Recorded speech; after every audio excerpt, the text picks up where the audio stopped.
topics and opinions expressed in the following show are solely those of the host and their guests and not those of W4CY Radio, its employees, or affiliates. We make no recommendations or endorsements for radio show programs, services, or products mentioned on air or on our web. No liability, explicit or implied, shall be extended to W4CY Radio or its employees or affiliates. Any questions or comments should be directed to those show hosts. Thank you for choosing W4CY Radio.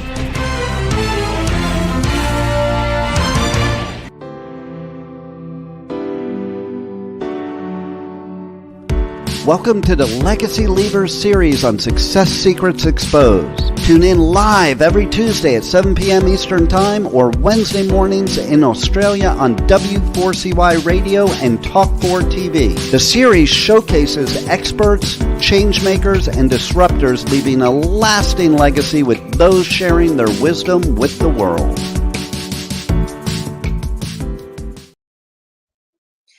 Good morning, good evening, and good day to you all, and welcome to another episode of Success Secrets Exposed, where today we're going to be talking about how to have that conversation. Today I have a truly remarkable guest, Jem Fuller. Now, Jem has lived a colourful life from being a barefoot backpacker to a corporate leader, a fire dancer, and even a traditional tattooist. And over the last decade, he has taken his vast global experiences and distilled them down into his work as an executive leadership coach, guiding leaders towards conscious communication and inner peace. Now, he's also an award-winning author with the book, The Art of Conscious Communication, and you can also see his powerful TED Talk on YouTube. Now, Jem's approach to leadership and communication is rooted in practical spirituality with an emphasis on presence and acceptance.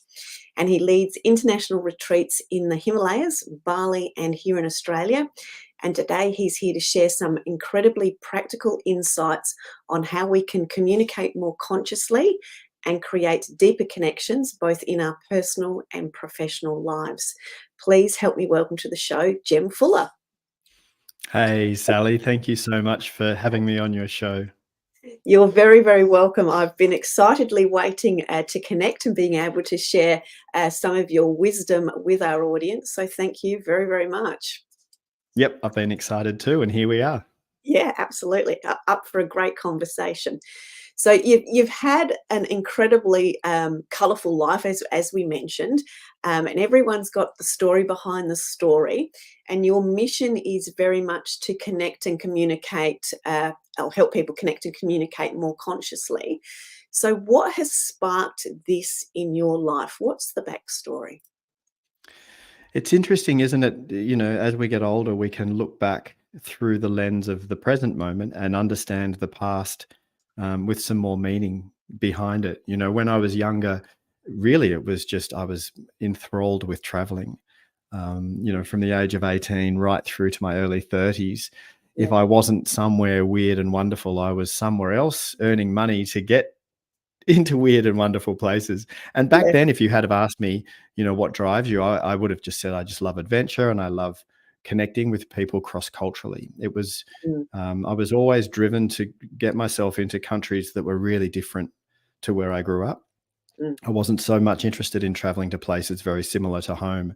So I would get off the beaten track as far as I could. And I, you know, I am looking back now and understanding it more deeply, but I was really driven to connect with humans across great divides of difference, you know, people who had a very different spiritual or religious or socio understanding of life, with different foods and different language, obviously, and different geography and that. And I didn't understand why at the time, but now looking back, you know, it makes sense to me, because I think not only are we a social species and we need each other, we know none of us can survive on our own. But I think really with humanity and where it's at now, and we are facing some pretty potentially cataclysmic global unfolding events, you know, and the scales could be tipped either way. And obviously we're hoping that we can help tip the scales of humanity in the right direction. But to do that, we need to work together. We need to connect. And to solve the bigger problems, I really believe that we need to harness the power of diversity. So we need to have a really broad range of people sitting around a table together, and sharing ideas on how we can come up with solutions for some of the bigger problems. And to do that, we need to be able to communicate consciously and effectively with each other. Yeah, yeah, very much so. And that, that deep dive into diversity and all of those ways in which you have obviously, as you said, contributed to what you do now and the impact that you're making. How do you see, just from your perspective, the legacy impacting? The legacy that you're leaving impacting what occurs in the future, because I know the driving force of bringing people together to solve these bigger problems is part of the backstory and part of the Yeah. new steps for you. Yeah. It's interesting, the idea of legacy, and it can be completely local. So, for example, most immediate to me and personal to me are my children. And after I'm gone, I'm hoping that they are, that they have been obviously influenced by me in ways. And my boys now are 20 and 18, and I'm starting to see this already. So their Mm, ability to communicate and to express themselves is wonderful, and I'm so relieved yeah. because that's something I was hoping for. So there's the immediate personal legacy, and then the broader legacy. I mean, I'm passionately connecting and communicating with amazing people around the world as Mm, much as I possibly can. In fact, when I look at my calendar each week now, I'm lucky enough to be in a position where my money earning time, where I have to earn money to feed the kids and put a roof over the family's head, I'm lucky enough now that that only needs to constitute less than half of my time. The rest of my time, I'm connecting with people globally and seeing how I can support them in their endeavors. And so mm, it really is about creating a network of good people doing amazing things and supporting each other. mm, I love introducing people for no other reason than that the introduction might sprout something for them. I'm not thinking about what I can get from it. I'm thinking that they might actually help each other in their endeavors and help humanity. So I get to spend a lot of time doing that. So the legacy that I leave, when I'm gone and my name is forgotten, because that is what is going to happen, could be just that I played a small part in creating networks of humans who work together to make the world a better place. yeah, yeah. Well said. Two points for me. My son's 21, so I can relate to the communication. We've just celebrated his 21st, and everyone commented on his communication level compared to lots of other kids his age, which was incredibly heartwarming and all those Yeah, sorts of things. So it's nice to have that mirror reflection of yourself and the input that you've had on other very close to your mm, human beings, and being that natural connector. I can totally relate to the ability to connect people and just watch the sparks fly of opportunities and possibilities, and just see those things that grow and evolve into something. Sometimes that happens quickly, sometimes it happens over time, but the yeah. ability to be able to do that is extraordinary. Yeah, I can relate Yeah, to that. absolutely, and it's a human need. We need to connect, Mm, and it's inbuilt within us, because the only way we could survive off the savannah plains was by working together. Initially in smaller social groups, and then as ideas and stories could be shared, mm, that we could create larger global communities because we believed in the same things.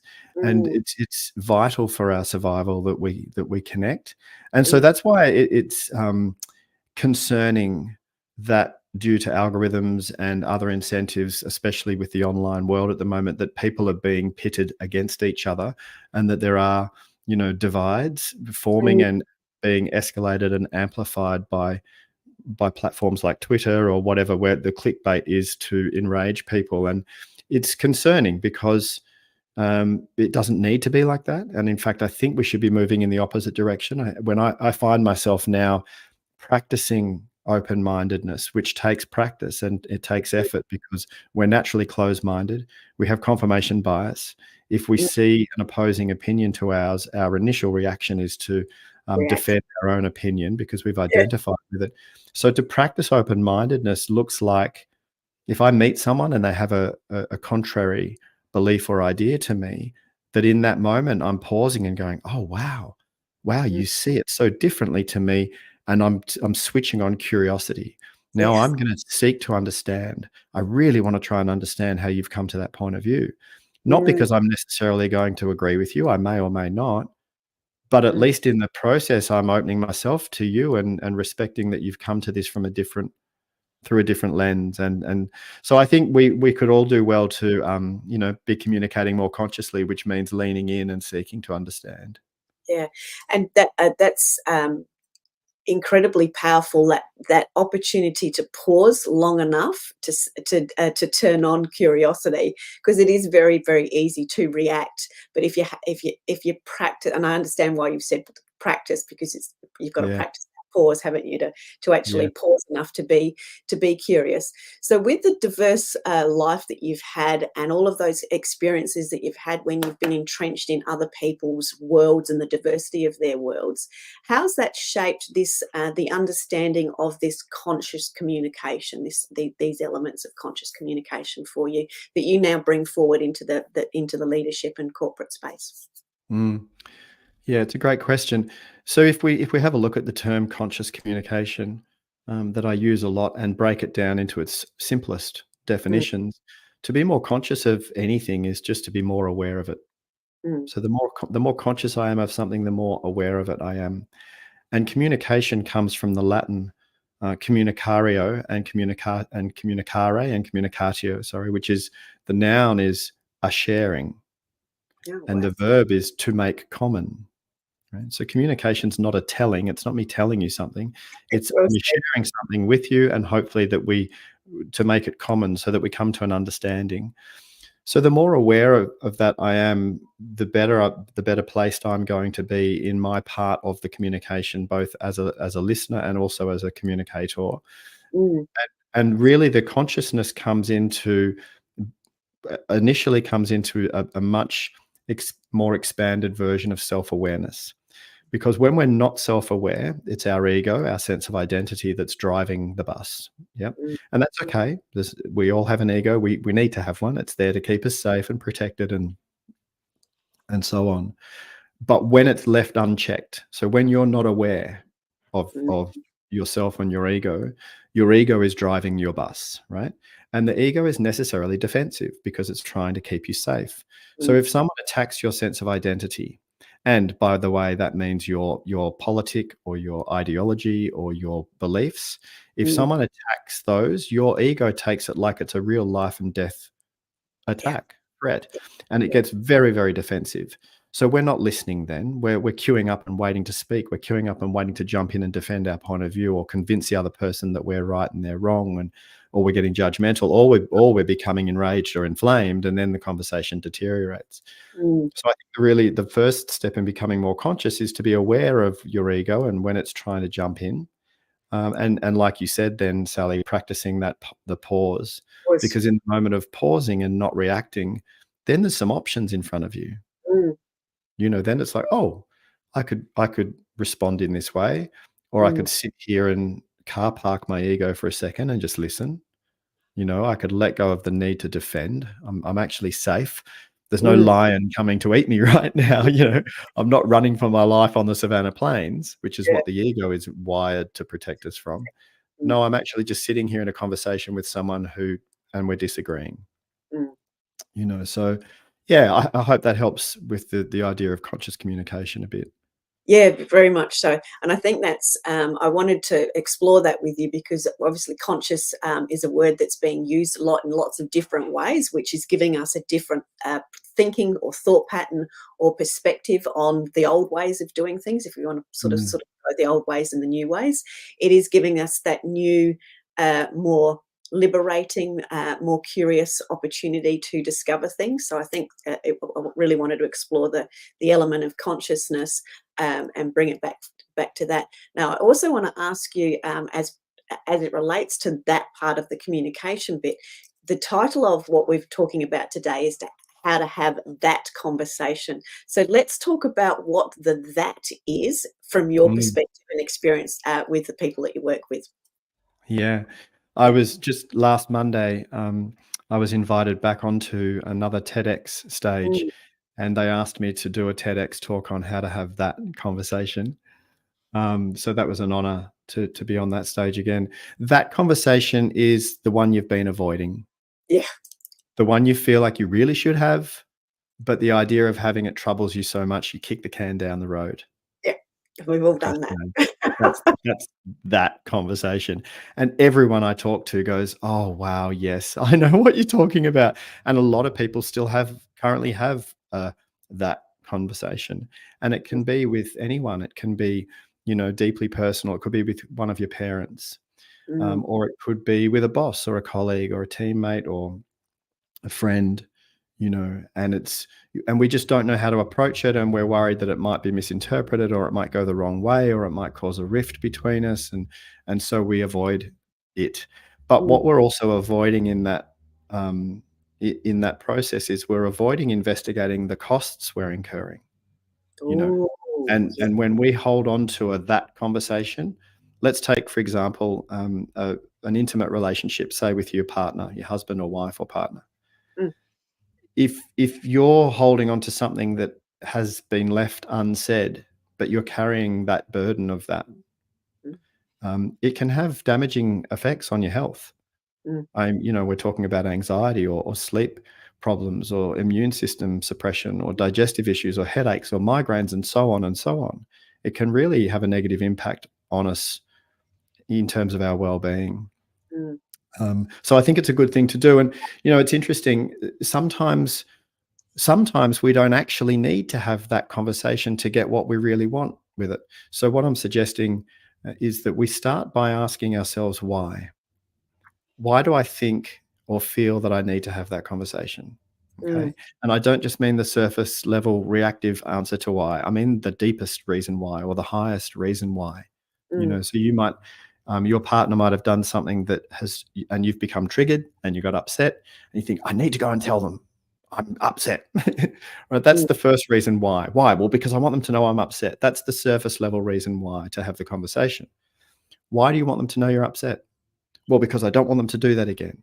Why do you not want them to do that again? Well, because I don't want to be upset. I want to be happy and calm with each other. And why do you want that? Well, because I love him or her and I want us to be in harmony together. Right? So now we're starting to get to the real reason why you want to have the conversation. You want to have the conversation because you want to be in harmony and love with your partner, not because you want to tell them you're angry.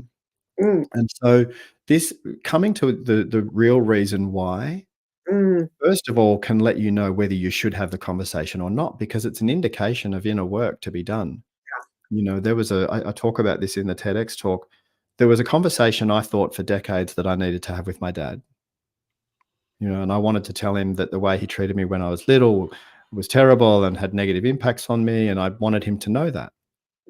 But when I looked at the real reason why did I want to have the conversation, well, it was because I wanted to love him unconditionally and come to a place of inner peace together. That was the why. And I missed the boat with my dad because I'd been kicking the can down the road for so long. When he was diagnosed with his brain tumor, his mental function was already limited. And then through the last year of his life, he had a glioblastoma in the front right hemisphere. So in the last year of his life, as his mental ability deteriorated, he was no longer capable of nuanced emotional comprehension. So I couldn't have that conversation with him because he wouldn't have been able to understand what I was saying. So I missed the boat. But then I returned back to, well, why did I need to have that conversation with him in the first place? Well, it was for inner peace and unconditional love. So then I could come to that within myself. I didn't need to have the conversation. I came to a full place of acceptance of him and me and the past and everything. And then in the months before he died, that conversation ended up being so beautifully concise and concentrated. We just had a big long hug. We breathed together. And then after our hug, we looked each other in the eyes and said, I love you. And we were free and we were both resolved. So I got the outcome that I was hoping for without having to have that conversation in the way I thought I needed to have it, if you know what I mean. Yeah. So what I've just taken from that is, in that particular case, the communication wasn't just about the words, the spoken words. It was the conversation you were having with yourself internally and your body elements, and then it was an expression of what you had discovered. Yep. for yourself, and Yep. then you brought that together. Wow. Yeah, completely. And I believe that if you can come to a place of resolution internally Mm, before having that conversation, so if you can come to a place of unconditional love and acceptance and inner peace with yourself and with the other person, that when you go into that conversation with them, the state of being that you're in when you enter the communication allows for a much less defensive reaction, because energetically they can feel that you're at peace. You're not coming in and blaming them or trying to get them to admit fault or apologize. You don't have that agenda anymore. You're coming from a place of love. And yeah. that the other person, we're very sensitive, us humans, we're very sensitive to all sorts of signals in communication. And if someone comes in, that state of being comes into the conversation, the recipient is way less defensive, way more open to understanding, which is ultimately what communication's about, right? Yeah, and I love that, the description that was coming into to mind when you were talking about that, and we've all had the experience where we've walked into a room when someone's just had an argument and the room Yeah. feels prickly. Yeah. There's a room where, when you walk into a room and it's not prickly and you can feel the essence of the love and the vibe in the room, that, Yep. that sensation of just walking in is dramatically different, in that scenario. Yeah, love Yeah. that. Yeah. Thank you. It's fascinating how sensitive we are in terms of Mm. picking up energy. Yeah. Mm. And do you find that that is an area from a human consciousness perspective that I'm going to use the word rediscovering at the moment as humans right now, that we're becoming more aware of that and re-aware of that energetic connection? What's your experience from Yeah. traveling? Yes, it depends who you talk to. Yeah, Um, true. I focus on people who are positive and actively practicing improving their awareness and their consciousness, and are also in a place of service. So actively doing something to try and help the greater good. That's the people I focus on. And it's interesting, what you focus on shows up more, right? Yeah. If you scroll through my social media feed, it's all positive news. Yes. There's Yes. none of the terrible stuff in there. I know the terrible stuff's going on. It's pretty hard to avoid that. I Yeah. know the terrible stuff's going on, but I choose not to focus on it. Yeah. And whether this actually helps the final outcome of humanity or not, I don't know, and I'm not attached to. But it certainly makes my life each day much more pleasant, because I And hang out with positive people who are looking for solutions and are actually taking action to try and make the world a better place. yeah. So my day-to-day experience is much nicer. So in the circles that I hang out in, yes, levels of consciousness are being raised, and we are remembering um, our abilities to be highly tuned Mm, to energetics and to each other and to vibrations and to all that sort of stuff. And I mm. think not even just remembering, I think we are improving our ability to do that. Right. Yeah. You know, Bracing and improving. Yeah. but, Great. but then there's other people who, who are not. There are people who are doubling down on the fear-based atrocities, like let's wipe out or exterminate that group of people because they're different to us, and so there are people that are living that reality right now. Mm, And my heart completely goes out to all of them, and with complete compassion, because it's just so tragic and sad that there are people still locked in that vibration, but it is happening. mm, um, mm. and thankfully for me, I'm very, very, very grateful, and it doesn't escape me how lucky I am. There's so much luck to have been born where I was born, to who I was born to, and all of the pieces of luck that come into it. So I'm super, super grateful.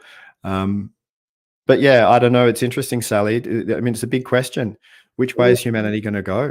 There are these self-destructive paths looming over us right now, and Mm. there's political and geopolitical things that are happening right now. It's like, wow, I really don't know. And then AI coming as well, and not coming, is here, and Yeah. the large language models and what that's going to look like in 5 years from now, I've got no idea.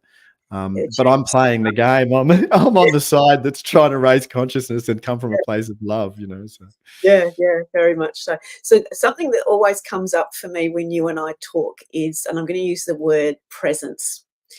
You have this deep connection and presence. And obviously presence is key in communication. To be able to pick up all those little nuances, you have to be present and aware, etc. And we've got that acceptance. So how are you helping, or how do you help leaders bring in more of that presence as it relates to, I'm going to say, presence for themselves and then the work that they're doing for the corporation? Because there's obviously lots of elements around communication. When you're working with the executives, they're obviously in organizations, and there's lots of egos and driven agendas and all those sorts of things. How are you helping, or how do you help people with that, or what problems are you seeing people come with that? Because I suspect, and please correct me if I'm wrong, that presence and that awareness is actually helping create the pathway for their inner peace and their extended journey. Mm. No, that was a lot. It's Sorry. no, that's great. I get it. How do we Yeah. improve our ability to be present? Mm, Well, the good news is that it's a skill. It's an ability. That we can develop. It's a muscle that we can exercise. Being present, yeah. and quite simply, the most effective way to develop the ability for me over the decades has been a consistent practice of mindfulness meditation. Beautiful. Yeah. You know, and we actually can get better at being present. Mm, And the more present you are, well, there's so many benefits. The first that comes to mind is the person that you're in communication with feels it in some way. They're like, wow, you're so present. You're right here with me right now. So the mm, quality of the communication, or the quality of the work that you're doing together, the quality of that moment, the quality of the love, if it's in a personal relationship, is amplified. mm, Also, when you're present, you're less distracted, you're more productive, you're more efficient, you're more clear, you're more creative, your problem-solving ability is better. There's so many benefits to developing the ability of inner peace and presence of the mind. mm, And it's interesting, Sally. I mean, you think about it, right? Our whole experience of everything can only be experienced in our mind, mm, right? Even your body. So when you pick up a glass of water and you feel the sensation of gripping the water, that physical sensation can only be consciously appreciated in your mind, mm, right?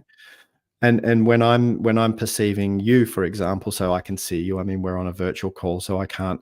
We're not in the room together, so there's none of the physical stuff. But there's information that's reaching me that tells me that you're there. So what I can see, what I can hear, but that information's going through my filtering system. mm, Right? So there's light reaching my eyes and the sound waves reaching my ears, and then I'm reproducing that information as a very vivid hallucination inside my head. So I'm experiencing you in my mind. So the quality of my mind matters. mm, If I'm not in a great state of mind, that's distorting my version of you. mm, Right? If I was a very angry person who'd had a very traumatic background and I was still stuck in a state of anger and trauma, I mm, might perceive you as someone who's untrustworthy, or that I don't like, or that you're aggressive, or you've got a hidden agenda. I might perceive that, and that would be my reality of you, which is mm, not the real you, mm, you know. Or if I was a different person, well, just say I'm me, Jem, and I've done a lot of work on clearing out, smoothing out the creases from the past and creating inner peace. I mm, see a beautiful, warm-hearted human who is driven to try and make the world a better place. mm, mm, So two very different versions of Sally, but it's just depending on the person. mm, So the quality of your mind matters, mm, and this is something that you don't just have to, cross your fingers and go, oh, well, I hope the quality of my mind's okay. No, you can have a lot to say about the quality of your mind. We go to the gym and work out, or go and exercise our bodies because we know a healthy body, mm, but we don't do anything to exercise and create a healthy mind. And mm. mindfulness meditation is, for me, the most effective way to do that. Yeah, yeah, beautiful. And again, I come back to that. It's those practices and those rituals, because one of my Sally nags is around consistency, and Yep. it's consistency in all those levels. It's people always say, "Oh, how did you, how do you do that?" Well, it's learned something, but I've just practiced it often enough that it's become a habit. Do I Yeah. have to work on it remaining as a habit and a routine? Yes, because if I get out of that habit, it's very easy to get out of that habit, Yeah. and you've got to get back into that habit. So it is that continual ritual or routine or whatever word you want to call it. Um, Yeah. in Yeah. that space. Yeah, Yeah. absolutely. It's not you don't kind of tick a box and you did that thing and so now you have inner peace or contentment or fulfillment. Yeah. It's a practice. It's like yoga. You don't go and get good at yoga and then stop doing yoga and expect to stay flexible and strong. If yoga works for you, you keep doing it. It's the same with mindfulness meditation. You know, I mean, I can't tell the future, but if I was a gambling man, I would put money down and say, I will meditate for the rest of my life. Yeah. Because I've got to a point now where I actually enjoy it. And it's like affirmations, I do my affirmations every morning. Mm. Exercise, I'm hoping that I'll exercise for as long as I possibly can, because I know if I exercise now and remain strong in my 50s and keep exercising and remain strong, then in my 90s, it'll be much more enjoyable. Enjoyable. Yeah, absolutely. Yeah. Now, we just had a question just pop across the screen as it relates to reading, learning, reading to learn. Mm. Will learning new things help work the mind? So I'll let you answer that, and then I'll come back. Yes, yes, yes. The short answer is yes. And every time you're learning something new, you're sparking new neural connections. And Mm. that's like exercising the mind as well. So Yeah. learning new things, trying new things, and also the mind body doing new things. Say you've never played tennis before. Learning how to serve a tennis ball and hit a tennis ball is good for you, good for your mental health. Yeah. Yeah. So yes, the answer is. Yeah. Beautiful. I'm going to jump across now to there was a word that you said before, and I wrote down, which was amplified. And when I heard that word, it brought me back to the conversation that we had briefly around. It was originally around the retreat that you run in the Himalayas there. So you run retreats in a couple of different locations. And I know you have an incredible group of people that come together in that. So can you give the audience a bit of a, I don't know, a teaser or a bit of a backstory as it relates to your retreats and the amplification that Mm. occurs for the individuals, yourself, and then the globe out of those retreats, because I think that is incredibly inspiring and people need to know more. Mm. The Himalaya program is deeply personal for me. We are based out of the homestay of my family, my Indian Himalayan adopted family, and I met them back in the 90s and lived with them and lived with them for quite a long time and became a part of their family, and then a part of the village community. So this is up in Himachal Pradesh, which is north of Delhi. We're nestled in the Himalayan mountains and we're nestled in between Tibet and Pakistan. But it's like the Switzerland of this part of the world. It's so peaceful. The people are absolutely gorgeous and the mountains are breathtakingly stunning. And there's something, Sally, there's something extra special about this particular neck of the woods. I've been in those mountain ranges all the way from Pakistan through Tibet and Nepal and India, and they're all beautiful. But Mm. this particular part of the Himalayas, there's something indescribable about it energetically. It's a really healing area. Anyway, when I was back there in the 90s, I had a feeling I was going to take people there, and I didn't know what that looked like. My brother over there, who's the holy man of the village, who also is a conservationist, he said, well, when you bring people here, let's take them trekking, get them off the grid and go and pick up rubbish. That was his idea back in the 90s. Anyway, fast forward all these years later, in 2013, I had a download and I was like, oh, wow, it's a personal leadership development retreat. And we started running the retreat in 2014 and taking people over there. And yes, we did pick up rubbish, but we've done so much more than that now. So we've built a little school there. We sponsor some kids through school there. We've put a rubbish collection education program in. We're doing work that we can. We raised money last year. They were decimated with floods and we raised money to rebuild homes, etc. So there's the amplification of the positive impact that we're having on the ground over there. And the best is yet to come for that. Yeah. The amplification for the people who come away. So I teach principles of inner peace, and one of those is meaningful contribution. There is Mm, a certain amount of peace to be attained and curated by being engaged in service, mm, and not just throwing money at a charity that you have no connection to just to make yourself feel better. No, I'm talking about finding out what it is in life that you are passionately engaged with, and mm, what can you do as an act of service to help that particular part of contribution for you. I think this is a really important part. So now we've launched Meaning on the Mountain, the path to inner peace, and the target market now for October 2025 is exitpreneurs and exit founders for whom money and time are no longer barriers. So mm. they ticked all the boxes in terms of creating success, but they still haven't quite found that Okay. contentment, deep contentment or fulfillment. They're still like, but what's it for? I mean, I've created all this wealth, but I'm still not feeling that inner peace. Yeah. And so that's who the program is for now. It's a 2-week full top shelf immersion in October 2025. And the reason I'm so excited about this is because the level that we're playing at now, the ripple effect will actually become waves. So when I have Yes. these high net worth individuals connected to their own meaningful contribution, then they will go forth in service and be doing beautiful things, even Mm, more than what they've done before. Our ability to be able to channel funds back into the communities in the Himalaya will be amplified, coming back to your word of amplified. So we're taking it to the next level. There's no third party intermediary between us and the charity work. It's not like we're going through World Vision. The money yeah. is going directly to the people on the ground there, which is amazing.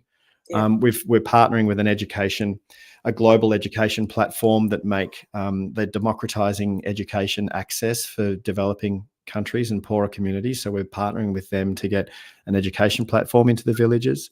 Yeah.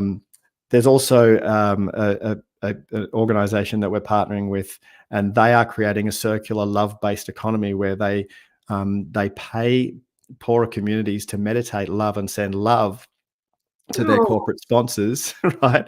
And so they're building these love farms. You can look up the world's greatest experiment. Aiden is the man who's building this. Anyway, they're building love farms. They've got one in the Philippines, they've got one in Pakistan, and together we're going to build one in the Himalaya, where people who don't have much money, we teach them how to meditate and send love, and they actually get paid to do that. So that's mm, some of the amplification stuff that we're doing. Yeah, I don't know. Does that answer your amplify yeah. question? Yeah, absolutely. It just for me, it was a word. It's a word that I like anyway. But when I remember when we first spoke, and you were telling me about the Himalayas and a little bit of the story around there, I could feel that I could feel that when we spoke. So when you Yeah, used the word amplification, it was like, yeah, I just need to jump on that and just yeah, unpack that a little bit more. So thank you. yeah. You're welcome. Yep. Yeah, I've got a whole heap of questions still rattling, but I'm just trying to capture all of them. Is there anything that you would like to add that's been triggered through our conversation so far that we haven't touched on? I'll open the floor for you at the moment while I collect my thoughts for Mm. my next question. Yeah, absolutely. Look, I think one of the practices that is fundamental to improving your ability to communicate with yourself and with others, and fundamental to creating an inner peace, Mm, is radical acceptance. mm, Radical acceptance of that which you can't control or change. So wow. I'm not talking about the future. I'm not saying, well, I'm just going to accept that everything is the way it is, and therefore I'm feeling apathetic and I'm feeling that there's no point and I'm not going to try and make the world a better place. That's not what I'm talking about. Mm, I'm talking about radical acceptance of that which you can't control or change. So therefore, everything in the past, right? Done. It happened. The good, the bad, the ugly, the pleasant, the unpleasant, right? mm, All of it. Accepting that apparently it should have happened because it did. Okay. yeah. And also the past comes right up to this present moment Mm, and the split second that just went by. So, Sally, if you and I could take a freeze frame of time, if we could take a snapshot of time right now, mm, apparently everything is exactly the way it's supposed to be right now. Even the stuff that's not great that we want to try and make better in the future, right now, mm. it's the way it should be. That's reality tells us that, right? And we can argue with reality and say, no, but I shouldn't be like this, but you are. No, Yeah. but I should be more like that person, but you're not. You can argue with reality until you're blue in the face, right? It's just not going to change it, right? So this comes to a radical self-acceptance. Yeah. Right? Wow. In this moment, right here, right now, I am exactly who I'm supposed to be. Mm, mm, And in that acceptance piece, then I'm going to start to move to a complete love of who I am right mm, now. mm. And a part of who I am right now is someone who hopes to keep evolving and growing and improving and getting better at things. So Mm. I'll be a different version of me in 10 years, hopefully. Yeah. But right now, I'm going to accept that I am exactly who I'm supposed to be, and I'm enough. Mm, I'm enough to be me. I shouldn't be more like him. I should just be me. And mm, this is a practice. This is, you don't just kind of get this conceptually and go, oh yeah, I get it. This is me waking up every morning and as a part of my affirmation saying to myself, Jem, you're enough just the way you are. You're a mm, good man. I love mm, you. Now go mm, out and do your best today. That's I do self-talk every morning. mm, And mm. because the reason I'm doing self-talk is because it's firing the neurons that wire together eventually and end up becoming a belief. Um, so yeah, I just feel to share that to listeners. If they're thinking, well, where do I start? Start with yourself. Start by being kinder to yourself and start with a practice of self-acceptance and love. Mm, mm. Yeah, I could it was really interesting when you were going through and describing that, the feelings and the sensations that I was experiencing through the appreciation and the understanding as it related to me. I could feel the different waves of, we'll call them feelings and emotions. So yeah, thank you very, very much Yeah. for sharing that. And we've talked a lot around elements as it relates to, I'm going to use the term that spirituality and Mm. practice. Would you like to expand on that aspect of things? Because for me, I spirituality and the routines and those sorts of things, as we've talked about, is a practice. But Mm. what do you bring forward, and what other wisdoms do you want to share as it relates to that practical Mm. spirituality? Yeah, for me, spirituality has to be practical. There has to be something I can do, implement, or experience in a first-hand Mm, way.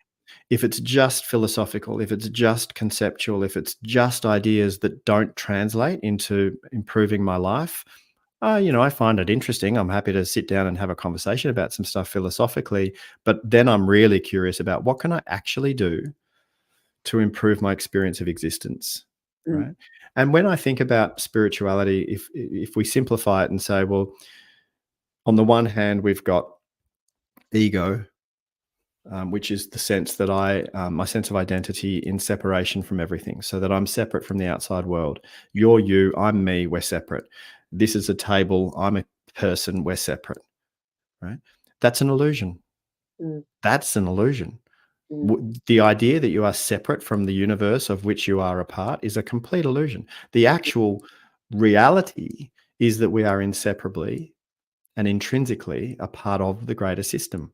You mm, know, when you mm. and I are sitting in the same room together and someone brings in lunch and we can smell the curry and rice they've brought in, the Yeah. reason we can smell it is because particles of that food are being consumed by you already. You're breathing it in. Mm, We are actually consuming our environment all the time. So yeah. you and I are part of the same thing. I find this fascinating as well. When women live together and they end up getting into their same lunar cycle together, the Yeah. the way we know now how that happens. That actually happens because the females are emitting whatever pheromones through their skin. Mm, Actual particles are traveling through the air onto the other person's skin, and over time they're absorbing each other and they get into cycle with each other. We are connected, you know. And so if spirituality is the idea that we're all part of a bigger energy field, if that we're all part of the universe, say, to keep it in simple terms, or call it God, or call it whatever you want, but we're all a part of a bigger thing, and that we don't understand how it works, right? So we have this sense of, we have an experiential sense, so we might get into flow state, or me and my partner experience amazing telepathy together, even Yes. when we're worlds apart, right?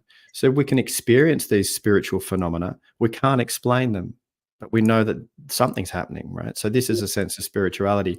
So then for me, I then say, okay, well, what can I do on a day-to-day basis to stay connected to the reality of spirituality? And so then we bring in mindfulness meditation, or then we bring in contemplation, then we bring in the act of presence in moments, or pausing. For example, I've created habits around pausing throughout the day. Mm. And these to me are practical spiritual applications. Yeah, yeah, beautiful. Thank you. And there was another phrase that you've just said, and I love, was read my notes. Translates the elements, the things, the elements, energies, actions that translate into impact or impacts. Because for me, everything that I see you do. Everything that you do, have done, converse about, is all around translating whatever's occurring into impacts. And what you've just expressed actually helps people realize all of the little impacts that they can have for themselves as it relates to what they're doing for their own spirituality.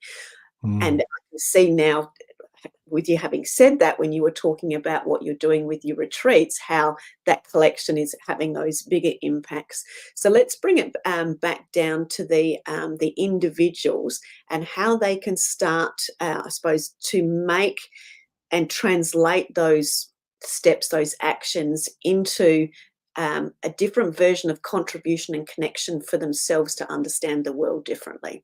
Just sort of where I'm going with that. I'll let you pick that up and drive that. Yeah. Yeah. Look, I think really dedicating some time to contemplation about some of the bigger aspects to Mm, life. And when I say dedicating some time, let's keep it practical. Put some time in your calendar and say, do you know what? On Sunday afternoon, I'm actually going to sit down between 2 and 3, and I'm going to sit down and I'm going to contemplate some of the things that I heard about on that show with Sally and Jem. Like, who am I? mm, Really, who am I beneath the roles that I play? Yes, I'm so and so's husband, or I'm a bus driver, or I'm a tennis player, but beneath all of the roles, who am I? mm, Spend some time in contemplation. Why am I here? Great question, isn't it? Big one. Yeah. And what do I want to do to positively impact life around me? And you don't need to be driven to go and change the world. It might just be that you want to positively impact the lives of your kids.